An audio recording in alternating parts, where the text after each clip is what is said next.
যখন কাফেররা মদিনায় অ্যাটাক করলো,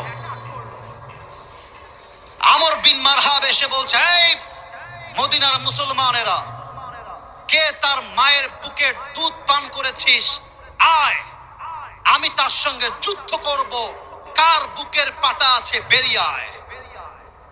সব সাহাবীরা বের হয়ে আসছে, কিন্তু যুদ্ধ করতে কেউ রাজি না, কারণ আমর বিন মারহাব যেন তেন কোনো বাহাদুর নয়, বীর পুরুষ ছিল সে, কেউ দাঁড়ায় না।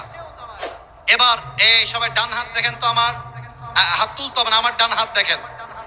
আলী এমন করে ডান হাত তুলেছে, ডাক দিয়ে বলছে, ইয়া রাসূলুল্লাহ আনা মুস্তাঈদুন, হে রাসূল যুদ্ধের জন্য আমি প্রস্তুত আছি, আপনি আমাকে চান্স দেন।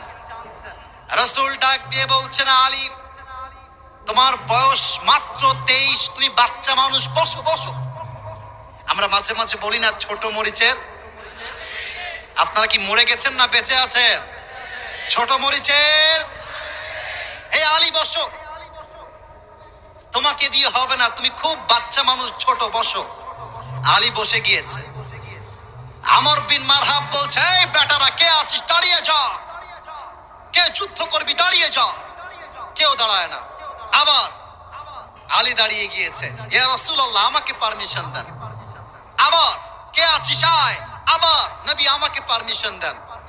এবার নবী বুঝে গিয়েছেন আলী রাদিয়াল্লাহু তাআলা আনহুর বয়স কম হতে পারে, বাট তার ভরসা আছে এক সত্তার উপরে। বলেন সবাই, তিনি কে?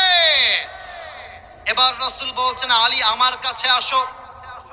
একটা লম্বা তরবারি, নাম হলো, তোর বিয়ে হবে না, তোর বিয়ে হবে না, বিয়ে হবে না, বিয়ে হবে না, আরে বিয়েই হবে না, বসো, বসায় দাও, বসায় দাও, বসো বসো বাবা বসো।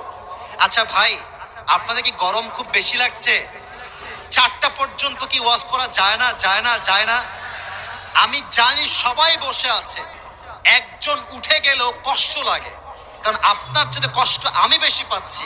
আমাদের একটা ওয়াদা থাকলো, দোয়া যতক্ষণ না হবে একটা যুবকও কানবাম হতে পারবে না, ঠিক কিনা বলেন?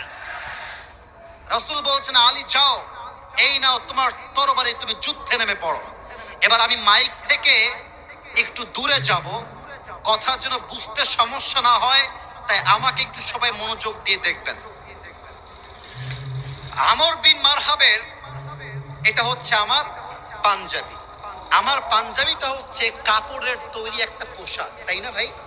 কিন্তু আমর বিন মারহাবের পুরো দেহের পোশাকটা হচ্ছে লোহার দ্বারা তৈরি।